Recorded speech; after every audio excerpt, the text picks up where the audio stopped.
Wala kami Ganon. gagamitin sa isa't isa. Dahil una-una, si Juan Ay, is hindi not naman. making a showbiz comeback. Pangalawa, ba't niya ako gagamitin sa ang part? Hindi, wala akong makita eh. Ako sa ko naman siya gagamitin. Sa Saka kaligayahan ito ko, pa, gagamitin ko siya. may trivia kami. Nung bata kami, same kami nakatira sa Yeah, Abalan. magkapit-bahay kami. Sa Abalan. Sa Green Hills, sa Dara ka rin. Yeah, tumira ako. Nung bata pa lang ako na, kasi yung first house House pa pa lang. Oo.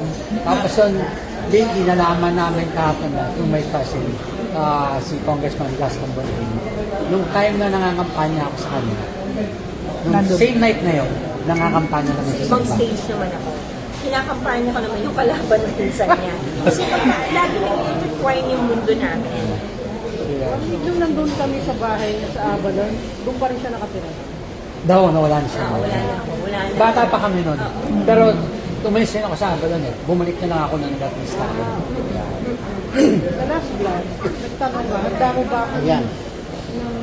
Ito, Marcy. Kami ni Reggie. Siguro, Ate Mercy, one of the reasons kung bakit siguro sinasabi yung mukha akong bata is because I'm happy and content. And siguro, dasal na rin sa Panginoon na walang stress na. Together. Nagtanong ka, handa, ano ba yung pakasalan? Sumagot ka ng oo. Sort of ano na yun, ha? Ha? Proposal. Hindi pa Hindi pa yun. naman, hindi pa naman. Pero take na namin ito. We're taking it slowly and praying One day at a na time. hopefully makarating doon. The road to forever. Ready? Heart na this my end game. Ay, bongga! Paano mo nasabi yun, ay? Kasi sa kanya lang ako, sa dinami-dami ko ng nakarelasyon. At siya din naman madaming nakarelasyon. Well, di ba lang naman yung nakarelasyon ko? Sinasabi, Oh, ito apat pa. na po. Wow, alam na pito. Hindi kasi sinasabi ng tao, ang dami kong nakarelasyon. Hindi nila alam na parang technically speaking, apat na. Diba? Tapos pinakasalan pa ako ng dalawa, di ba? So ako, parang sa kanya na ako may connection na nasasabi ko sa kanya na walang filter. Hindi ako natatakot na may judge. Hindi denumero yung kilos ko na kailangan ganito ako in public. Kung sino ako, tanggap niya ako. Paki-enumerate mo nga, ay.